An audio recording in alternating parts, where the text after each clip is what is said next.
E eu vejo a prosperidade da seguinte forma. Sabe? Eu parto sempre do plano original do Senhor, de Deus. Sabe que Jesus faz uma analogia no livro de Mateus. Ele diz, se vós que sois maus, sabeis das coisas boas aos vossos filhos, quanto mais o nosso Pai. Quer dizer, nós estamos a falar, se nós acreditamos do fundo do nosso coração, que temos um Deus que criou o céu e a terra, e tudo quanto nela existe, para nós, então não vejo espaço aqui para a pobreza. Eu não vejo espaço para a pobreza. Eu comparo sempre a pobreza, não ao pecado, não tem nada a ver com o pecado, mas é consequência da não obediência de certos princípios. Princípios que estão na palavra. Jesus, ao nascer na manjedoura e sendo o Rei, o Salvador, nos traz duas mensagens aqui, que veio para todos. Prova é que os magos vieram adorá-lo, vieram presenteá-lo. Prova é que Jesus, durante a sua jornada de crescimento, e nós vimos aos 12 anos, já falava com autoridade na sinagoga, perante, quer dizer, não era qualquer um, que perante os homens, os fariseus, os homens do Sinédrio, sentavam para ouvir alguém de 12 anos. Eu penso que Jesus teve uma vida humilde, mas digna de um rei. E como fica a frase do próprio Senhor Jesus, pastor, que diz que não junteis tesouro na terra? Ok. Essa questão é simples de nós percebermos pelo seguinte. Quando Jesus estava dizendo para não juntar tesouro aqui na terra, ele continua dizendo que aqui na terra há ferrugem, há ladrão, ou seja, há situações que podem nos roubar esta riqueza, ou este tesouro. Exato. Mas no céu, não, ele diz que no céu é um lugar seguro. Lugar que ninguém vai roubar. É aqui a ponto que Jesus estava a nos ensinar que o nosso coração não deve estar fixo, a nossa mente não pode estar presa naquilo que é a riqueza da terra. Deixa eu perceber, essa linguagem é metáfora. É metáfora. Não é riqueza no sentido literal? É metáfora. É uma forma de dizer que depois a Bíblia continua a dizer aonde está o nosso coração, onde está o nosso tesouro, aí está o nosso coração. Quer dizer que Jesus estava a dizer o seguinte: nós temos que ter o nosso coração voltado para Deus do que para as coisas materiais. Muito obrigado. Eu quero antes falo com a devida cautela e observância, discordar que a pobreza não tem a ver com pecado. Não? Não, quero discordar e permita-me fazer sim, não, permitimos. Quero aprender o seu ponto de vista. Não é pecado, nem é consequência do pecado. Não, o Vando disse que não é consequência do pecado. Eu disse não, que a pobreza é resultado da não, quer dizer, são princípios. Da não obediência. Eu acredito em princípio. Acredito que a palavra do Senhor nos diz, Deus disse isso a Josué, a Joshua, o que ele deve fazer para ser bem sucedido. Eu penso que a prosperidade está associada ao cumprimento de princípios. O não cumprimento de certos princípios, a prosperidade e a pobreza é resultado de algo. Então eu acredito nisso e eu tenho experimentado. Sim. O que é que eu queria? O Van falou sobre o plano inicial. O plano inicial de Deus é que fôssemos todos prósperos. Exatamente. Mas, do ponto de vista do estudo da palavra, se nós olharmos logo após a queda de Adão, 3 principais elementos entram, não é? Entrou a pobreza, entrou a fome, a pobreza, entrou a morte e entrou a enfermidade. Para concordar com ele que a pobreza é consequência do pecado. Não. Cumprimento. Não. Está a discordar. Estou a discordar porque... Ser pobre está ligado ao não cumprimento dos princípios. A um pecado. Não é ao não cumprimento dos princípios, mas é a queda de Adão, porque foi um pecado e logo entrou a pobreza, entrou a morte e entrou as enfermidades. E depois, tudo o que formos ver em relação às condições sociais, nós vamos ver que a pobreza está relacionada. Por exemplo, como é que a gente pode associar a pobreza? Nós vamos olhar para o que Deus disse. Primeiro diz, no dia que dela comeres, morrerás. Certo. E depois vamos ver, indo já diretamente para a questão, vamos ver que do suor do teu rosto comerás o teu pão. Ora, quem não trabalha está sujeito à pobreza. Princípio. É um princípio. Está a concordar com ele. Eu não disse que em alguns aspectos. O que é que eu olhei? Ele olhou para a atualidade. Não. A pobreza já entrou desde a queda. Não entrou ou não é simplesmente uma consequência da atualidade. Não. Ela faz parte do pacote. Então se a pobreza entrou com a queda, quando Jesus morre na cruz, Jesus resolve o problema da queda.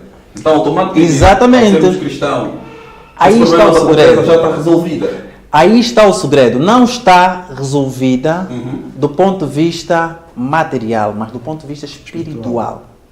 Lembre que falamos que salvação é um pacote. Tem cura, tem libertação, tem paz, tem alegria. A salvação é um pacote completo. Mas para poder chegar a ter todos esses elementos, você precisa obedecer os princípios muito bem apresentados, não é? O próprio Senhor Jesus, ele teve de passar por todos esses princípios. Por isso é que aos 12 anos ele já falava, porque passou para que os judeus chamam de Bar Mitzvah, né? Que é uma cerimônia em que um menino de 12 anos é provado se ele domina o Pentateuco, que são os primeiros 5 livros da Bíblia. Então, estamos aqui a querer construir um argumento de que o conhecimento é fundamental para poder afastar a pobreza. Fundamental. Por isso é que o próprio Senhor Jesus disse que conhecereis o que é a verdade e a verdade vos libertará. Então, eu tenho de conhecer a verdade. E essa verdade é no campo espiritual, ok, Jesus se fez pobre para que eu enriquecesse. Ponto final. Mas se eu continuar sem trabalhar, a minha vida não vai mudar em nada. Vou ser salvo e glórias a Deus.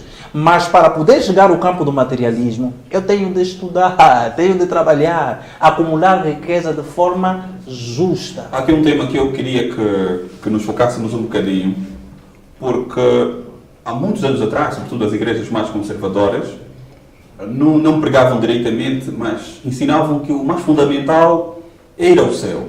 Mas o mais fundamental é obedecer a palavra de Deus e ir para o céu. Essa questão de riqueza, ter coisas aqui na terra não faz parte. Porque no céu vamos ter uma rua de ouro, vamos ter um paraíso. E há livros ilustrativos em que mostram o paraíso bonitinho e que vamos ter uma vida abundante, que não devemos nos preocupar com o sofrimento aqui da terra. Eu queria que vocês nos ajudassem a perceber. Nós na terra não precisamos dessas coisas porque temos tudo no céu, ou aqui na terra nós podemos, como cristão que somos, ter uma vida espiritual e financeira, emocional, em termos de bens, património, ativos, extremamente normal. Eu queria que operassem uma libertação do ponto de vista de consciencialização. Eu acho que o Hugo, como entra muito no que é histórico, ele depois vai fazer uma analogia boa sobre isto, mas eu falarei disto da seguinte forma. Sabe que os opressores trazem muito essa mensagem, trouxeram no passado e continuam a trazer agora, nos dias de hoje, porque é muito mais fácil dominar os pobres. É muito mais fácil dominar os pobres.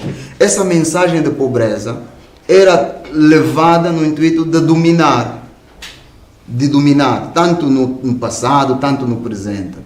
Eu penso que quando perguntou ao pastor, Jesus faz aquela analogia. Mas o que é que acontece? Aí onde estiver o nosso coração, está o nosso tesouro, estás a ver? Então, a mensagem é que o nosso coração deve estar no Senhor. Jesus disse que irá para o céu aquele que fizer a vontade do meu Pai. Mas nós fomos colocados nesta terra com um propósito.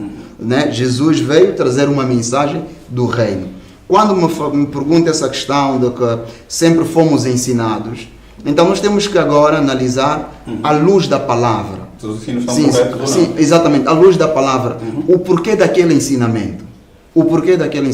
Sabe que havia opressão, quer dizer, há uma elite que levava uma mensagem de pobreza, passando a ideia que ser pobre é bom.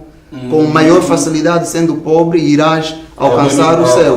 Mas não é verdade. Mas há um texto da Bíblia em que Jesus diz que dificilmente o rico entrará no reino dos céus. Aqueles ricos que têm o seu coração na riqueza. Eu vou entrar no reino dos céus e sou rico. Financeiramente. Estou a falar pessoalmente. E vou entrar. Por quê? Porque o determina o ir para o céu não é a quantidade de dinheiro que tem. Jesus disse, aquele que fizer a vontade do meu Pai.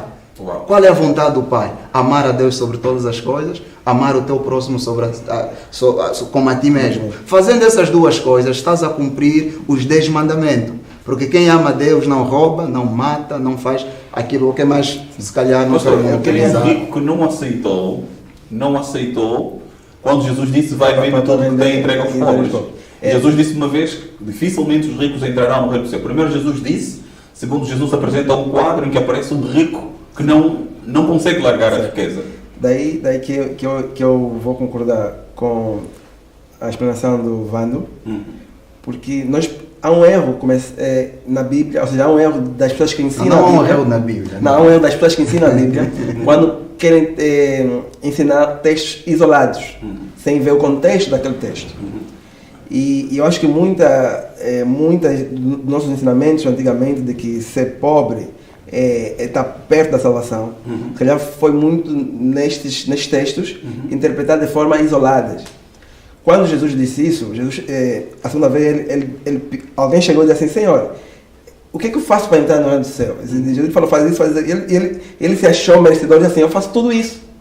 Se achou merecedor do céu. Não se achou agraciado por Jesus lhe dar o céu. Ele achou merecedor. Então, se eu faço isso, mesmo que Jesus não morrer por mim, eu vou ao céu, porque eu já faço isso. E Jesus lhe disse assim: não, agora vou te pegar em algo que tu não fazes. Jesus, sabendo que ele estava muito apegado à riqueza, pediu que ele fizesse algo que ele dificilmente havia de fazer. Certo. Vende tudo que tu tens. E ele achou que aquilo seria para ele algo difícil. Ele foi e já não voltou mais. Jesus começou a ensinar a dizer assim: é isso, é mais fácil um camelo entrar no fundo do buraco de uma agulha do que um rico entrar no céu. Jesus não estava tentando ensinar as pessoas para serem pobres. Estava a concluir porque que aquele jovem não podia entrar, o que limitava dele entrar no céu. De acordo com os poucos minutos que nós abordamos aqui o tema sobre prosperidade na perspectiva de Deus, consegui perceber que são unânimes que Deus planificou a criação do mundo para que todo ser humano fosse próspero. Percebi também na tua explanação que depois que a pobreza é a consequência do pecado, mas que Jesus é que veio resolver essa questão com a salvação, que é um pacote com vários elementos. A minha pergunta é: se tudo isto, esse plano de Deus tem em volta da prosperidade, por que é que a maioria dos cristãos, sobretudo em Angola, são pobres? No verdadeiro sentido de pobreza. E eu até poderia ainda reforçar a questão: por que é que a maioria dos ricos não vão à igreja e a maioria dos pobres são os que mais frequentam a igreja? Essa é a minha questão. Muito bem. Provavelmente, por que é que os ricos não vão à igreja? Eu deixaria para o pastor Nildo. E começaria por responder: a maioria dos cristãos, sobretudo em Angola, são pobres. Ora, nós temos de ter uma consciência crítica. No princípio, eu disse que ia fazer um enquadramento do ponto de vista teológico, do ponto de vista filosófico. E, do ponto de vista filosófico, a atitude do ser humano deve ser sempre criticar aquilo que é, se deve ser conforme está. Ora, vou formular um cenário muito breve. Imaginemos que eu sou um indivíduo que não tenho renda para a realização das necessidades da minha própria família e as minhas pessoais. Não tenho como sustentar a esposa, filhos, e sou cristão. Eu coloco uma questão: será que como cristão eu estarei a viver plena paz com Deus, não dando de comer aos meus filhos? Quando a própria Bíblia diz que do suor do meu rosto comerei o meu pão, logo se eu comerei o meu pão, os meus filhos comerão do meu pão. Aliás, salvo erro no Salmo 128 que diz que os filhos estarão à volta da minha mesa, não é? Como plantas de oliveira. Se eu estou a ver um cenário, isso é uma linguagem alegórica, não é? Há aí um simbolismo. À volta da minha mesa é comunhão. E aí o princípio da koinonia, da fraternidade, ao princípio da partilha, da distribuição. Não responde ainda a minha pergunta. Por que é que a maioria dos cristãos são pobres? Exato, eu falei sobre o quê? Crítica. Okay. Eu estou a criticar, olhando para a questão de mentalidade. Por que é que são pobres? Porque deve haver, primeiro, um trabalho para poder afastar as pessoas da pobreza. Você leva o Evangelho, primeiro levar o Evangelho. Depois do Evangelho, você tem que chegar à pessoa e dizer: ok, você está salvo, o pacote é completo, mas para poder sair da pobreza, você vai ter